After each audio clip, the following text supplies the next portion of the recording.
As I'm recording this, the official announcement of the Switch Pro seems only barely out of reach, possibly days or just hours away, or it's already happened. And E3 is less than 2 weeks away. The big rumor broke less than a week ago that the Switch Pro was due to be announced before E3, and in light of what most fans' expectations had been, this is a bit of a shakeup for a couple of key reasons. Why would they announce this hardware ahead of E3 at all when it's several months away that it'll come out?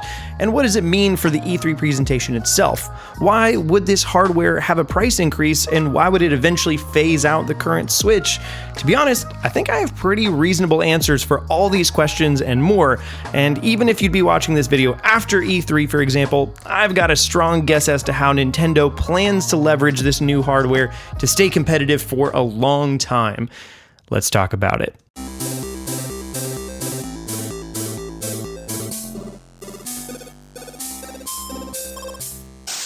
A lot of this is still based on some unofficial information that's going around, so of course, we'll take it with a grain of salt. But I will say that unless all of this is proven blatantly wrong, this all still feels pretty reasonable to me.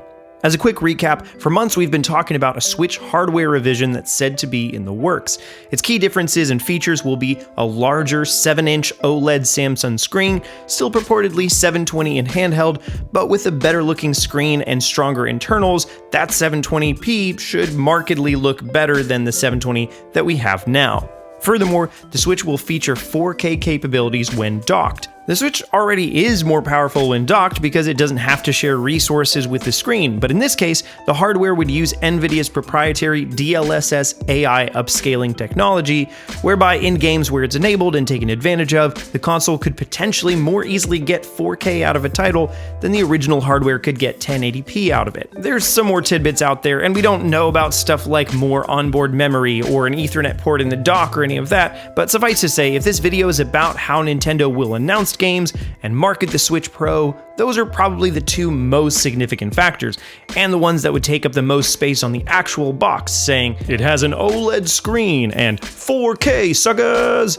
Honestly, amidst the possible names for this console, alongside Switch Pro or Super Switch or the most likely new Nintendo Switch, it could even be called something like Switch 4K, because of how much I expect them to use that as a part of the marketing, even if only like 5% of the games take advantage of it in the end, because it's all about marketing, honestly. So now, the most recent topic is that not only is the Switch Pro planned to launch in September-October, but the announcement will be before E3.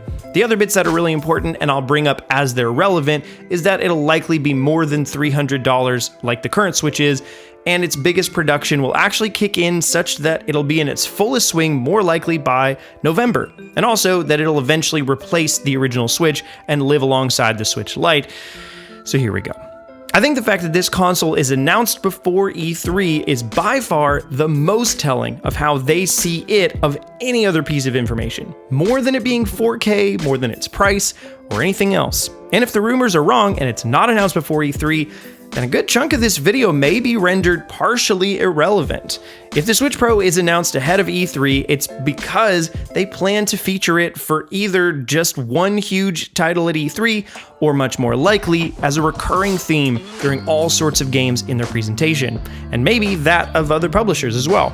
Think of a recent Xbox presentation where they were announcing games that'll be on the Xbox One, but would be drastically improved on the Xbox Series X or S consoles. Every time one of those announcements would come up, it would have a Best on Series X tag or something like that. And I could see that for some games, say Breath of the Wild 2 or Pokemon Legends Arceus or a new Star Fox or whatever more ambitious games. Instead of the standard Switch logo click at the beginning of the trailer, it would be a slightly updated one that has some mention of better on new Nintendo Switch or something like that.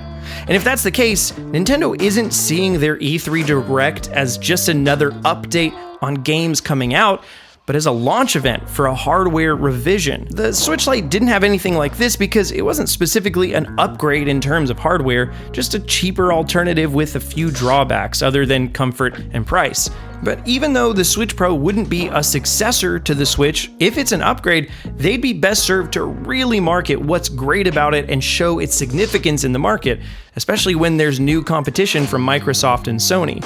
And because reasons are important, here's why I think this announcement timing specifically means that and wouldn't just be coincidental. Because imagine Nintendo announces this hardware before E3 and then doesn't mention it in their presentation at all. Number one, in this case, they're spending valuable time, literally because presentations like this are flippin' expensive, during the most watched gaming announcement season of the year, not showing the significance of the hardware they just announced. Meaning that by the time it comes out, they didn't give much of a reason for people to upgrade, even more so, to be nearly as invested in the competitive future of their platform. But secondly, it's already a huge risk announcing new hardware basically any amount of time before it launches, because that gives me and you, the consumer, days, weeks, months to not buy what they do have on the market because we're waiting on what will come later. And to be honest, this is going to be an issue regardless, but that just gives me all the more confidence in what they're announcing at E3, that it's going to be a big show that's worth the risk of up to 3 months of dipped sales because of a patient market. Basically, if they weren't going to go all out for the Switch Pro at E3, but they announce it ahead of time, either they're just not particularly smart, or they just wouldn't, and they'd wait to announce it in July, like they did with the Switch Lite. And this is actually also why I think they will get whatever amount of stock they can out for a launch in September, even if it's limited to some degree. Because Nintendo, like every other company, cares about their investors and showing positive trends wherever they can. And if the Switch Pro comes out in September, then they'll have that bump as part of their fiscal quarter, which is great for them to report on. However, if they launch it even in October, that's 3 months from July to September of potential dipped sales from people holding out and not buying consoles, but waiting for the Switch Pro, and that's what they'd be reporting on, and people would be mad and all that. So far, we've established the likely scenario that Nintendo announces this revision before E3, again, maybe they already have by the time this video goes up, and that will be a big feature of their presentation, with multiple games saying, best on Switch Pro or whatever. And I'll note that although I do suspect we'll get some exclusive games to the hardware down the road, it's not going to be a launch and won't even be brought up yet. And even when it happens, it'll be a handful at most at the end of the day.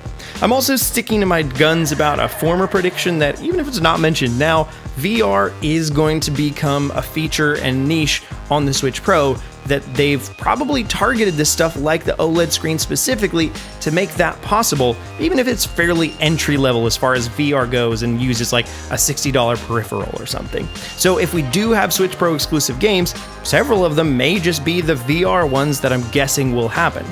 So then, console launches in September, and as the rumor suggests, for what I would suppose is $350, but really Nintendo is aiming at all of their production for November instead, to really hit the holidays. Obviously, some Nintendo studios and some third-party studios are already aware of this hardware and have dev kits, but for the most part, it sounds like it's pretty quiet. So I do have to wonder, how hard would the upgrade patches be for games if Nintendo sends out dev kits like this week? You know, they told developers to get their games 4K ready back last year, so would games like Doom Eternal be ready with a performance patch immediately upon September launch? But even if not, I think some games like 2D Metroid will release with the September soft launch of the console, with more across the fall, and then Breath of the Wild 2 especially comes out with the hard launch in November. And at this point, what we're looking at is a $350 Pro model, a $300 original model, and the $200 Switch Lite. And I saw some people seem to be kind of confused at this or questioning it, but here's exactly how I expect it to play out. All three are out together through the rest of this year and through at least March of 2022. But throughout 2022, Nintendo stops production of the original Switch, and maybe in the summer months even puts the last couple million units on sale for $275 or $250 for some good PR on its way out. And then coming into holiday of 2022, they can drop the Switch Pro to $300, and it feels like a win for everyone. But really, they've just secured their preferred price point with barely any real price drops, but great PR all around. Maybe the Switch Lite even comes down to $150 eventually, but the 2-unit model is by far the most effective for them, because a third can become harder to market in the long run, because one of them can inevitably feel superfluous.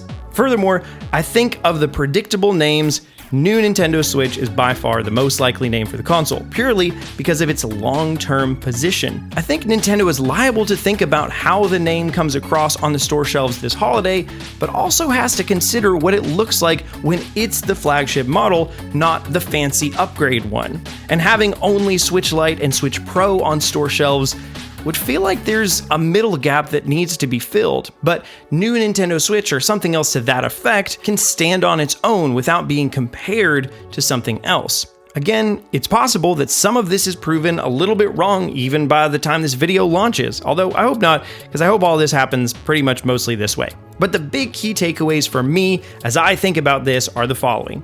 Number one, I think E3 won't just feel like a direct for Nintendo games, but a launch event for their new hardware revision. This also means we're likely to see games that really appeal to core gamers, since its selling point is power to some degree, and it's not worth much to show that off on Wii Sports or something. Also, I didn't mention it before, but the fact that 4K is probably going to be marketed really hard on the box means that an average consumer will see this side by side with the PS5 and Xbox Series X and may legitimately think that despite the $150 or $200 price difference, they're basically compatible hardware. To someone who's more in the know, this is obviously not really true, but in terms of sales, what the largest common denominator will observe and understand is king. And the last takeaway here is that this hardware, I do believe, will ultimately replace the original Switch. Nintendo is obviously treating it like they do the rest of their handhelds, and the Game Boy Color replaced the Game Boy. The Game Boy Advance SP replaced the original Game Boy Advance. The DSi and DSi Lite replaced the DS, and the new 3DS and new 2DS replaced the 3DS. It's worked before, and hopefully it'll work again, but we'll see how it goes. I'm personally very excited about this console and about Nintendo's E3 and what all this means to kind of come together. I do tend to think that Nintendo's been intentionally holding a lot of information back to be able to launch it all at the same time, which would be at this E3, and that, to be honest, makes me really excited. I obviously am going to keep my expectations in check, as I suggest that you do as well, but all in all, it should be a really fun time. But that's what I think. What do you think? Do you think this Switch Pro is going to come out at all or not? And if it does, I don't know, let me know all your thoughts on everything that I've already said and all that. That's about it for this video. Go ahead and leave a like down below if you wouldn't mind, and subscribe to Fanatix4 if you haven't already, and then leave a comment and we'll take that, and hopefully we're doing the podcast this week, so if so, we'll take some comments and talk about them on our podcast. youtube.com/directlyto for that, or all your podcast services. Go check it out.